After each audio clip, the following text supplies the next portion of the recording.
Eh bien, bonjour à tous. En cette deuxième semaine de dépaganisation de nos pensées, ou de rechristianisation de nos pensées, eh bien, nous allons réorienter toute notre vie dans le Christ.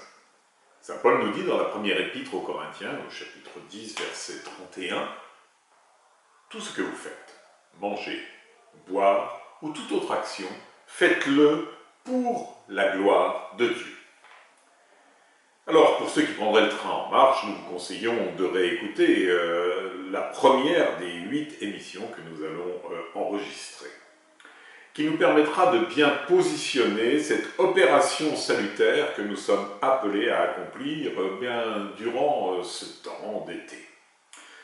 Et nous allons continuer à écouter et à voir les remarques de Grégoire de Nice, ce père cappadocien qui a ouvert le chemin de notre dépaganisation. Alors 3 domaines sont concernés. Il nous dit 3 choses caractérisent la vie du chrétien: l'action, la parole et la pensée. Parmi elles, la principale, c'est la pensée. Après la pensée, vient la parole qui révèle par les mots la pensée imprimée dans l'âme. Après l'esprit et le langage vient l'action qui met en œuvre ce que l'on a pensé. Lorsque l'une de ces 3 choses nous dirige dans le cours de la vie, il est bien que tout, parole, action et pensée, soit divinement réglé selon les connaissances qui permettent de comprendre et de nommer le Christ, afin que notre action, notre parole et notre pensée ne s'écartent pas de ce que le nom de Christ signifie. Que doit faire celui qui a obtenu de porter le nom magnifique de Christ? Ce que nous avons vu la semaine dernière.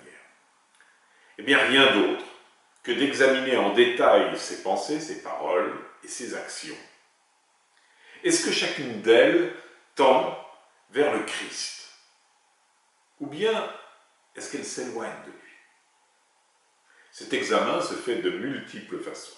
Les actes, les pensées, les paroles qui entraînent une passion quelconque, tout cela n'est aucunement en accord avec le Christ, mais porte l'empreinte de notre adversaire, lui qui plonge les perles dans le bourbier des passions et fait disparaître l'éclat de la pierre précieuse. Au contraire, ce qui est exempt de toute disposition due à la passion regarde vers le chef de la paix spirituelle qui est le Christ.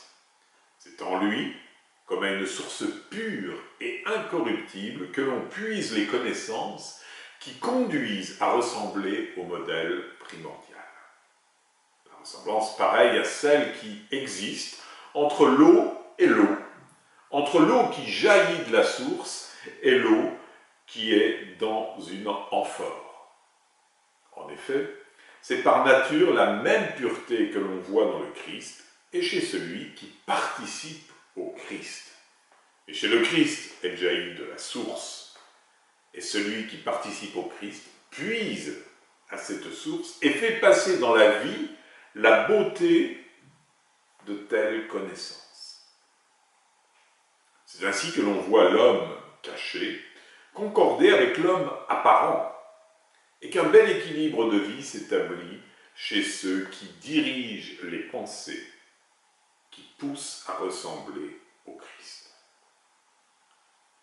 Grégoire de Nice termine en disant « À mon avis, c'est en cela que consiste la perfection de la vie chrétienne, obtenir en partage tous les noms qui détaillent la signification du nom de Christ par notre âme, notre parole et les activités de notre vie. » Ainsi, lorsque nous réciterons le Notre Père durant cet été, nous pourrons tout particulièrement nous arrêter sur la première demande « Que ton nom soit sanctifié », car il nous concerne directement. En ce sens, où incorporés au corps du Christ, nous en portons le nom et devons sanctifier nos vies en les rendant conformes à la volonté de Dieu. 3 petites méditations pour approfondir cela. Premièrement, soyons attentifs à notre cheminement de pensée. Deuxièmement, voyons comment nos pensées influent sur nos paroles. Troisièmement, posons nos actes pour la gloire de Dieu. Voilà, bonne semaine, vous pouvez nous retrouver et lire ce texte sur www.monastère-invisible.com. Que Dieu vous bénisse et vous garde.